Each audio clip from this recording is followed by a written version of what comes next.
Seniors, scams may be warning sign of dementia. Elder fraud is a huge problem, and Monday's study doesn't mean that people who fall prey to a con artist have some sort of dementia brewing. But scientists know that long before the memory problems of Alzheimer's become obvious, people experience more subtle changes in their thinking and judgment. Neuropsychologist Patricia Boyle of Rush University's Alzheimer's Disease Center wondered if one of the warning signs might be the type of judgment missteps that can lead someone susceptible to scams. When a con artist approaches an older person, they're looking for a social vulnerability, someone who is open to having a conversation with a complete stranger, said Boyle.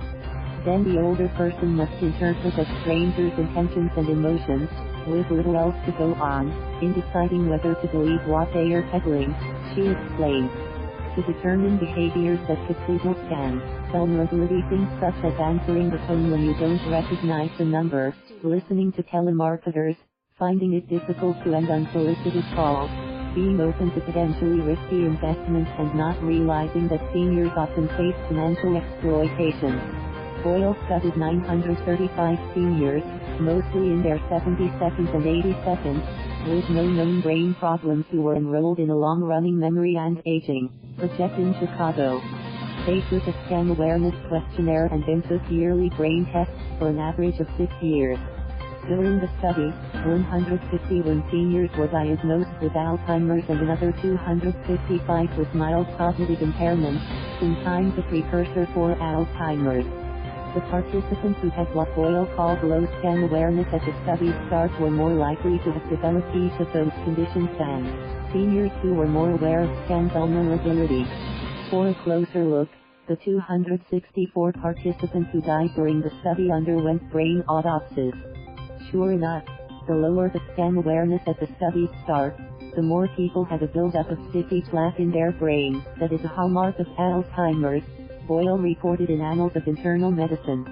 The study can prove a link between low scam awareness and impending decline in thinking and memory, cautioned Dr. Jason Karlawish of the University of Pennsylvania in an accompanying editorial. Karlawish described one of his own patients who confessed to a grandson, "I think I've been had by a lottery scam that persuaded him to pay taxes up front so he could receive his purported winnings. It was just too hard to hang up on the polite caller." 3 years later, that patient showed no sign of cognitive impairment, said Karlawish, who said he's flummoxed by how the clever crooks managed to rob the man. Still, the study results should be a call to action to healthcare systems, the financial services industry and their regulators, Karlawish wrote, urging further research into what he called notable findings. The possible scam link isn't surprising, agreed Alzheimer's Association Vice President Beth Kellmeyer, who also said it needs more research. In fact, she said seniors may be reluctant to report fraud for fear family members might suspect they were sucked in because of health problems. Dementia concerns or not, she advises seniors simply to not answer unsolicited calls or emails from people they don't recognize, making it harder for them to be targeted. Previous research has suggested that seniors can begin to have trouble managing their finances even with aging's normal cognitive slowing. And the rise in elder fraud has reached such a level that investment firms now are supposed to ask customers for the contact information of a trusted person they can alert if they suspect a case of financial exploitation.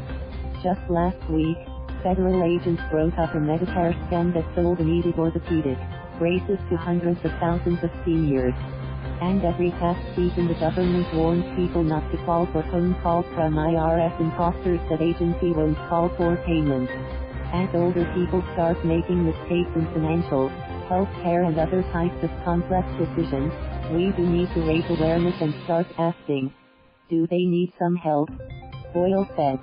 It doesn't necessarily mean someone is going to go on to develop dementia. But we should become more aware. Thank you for watching. Please subscribe.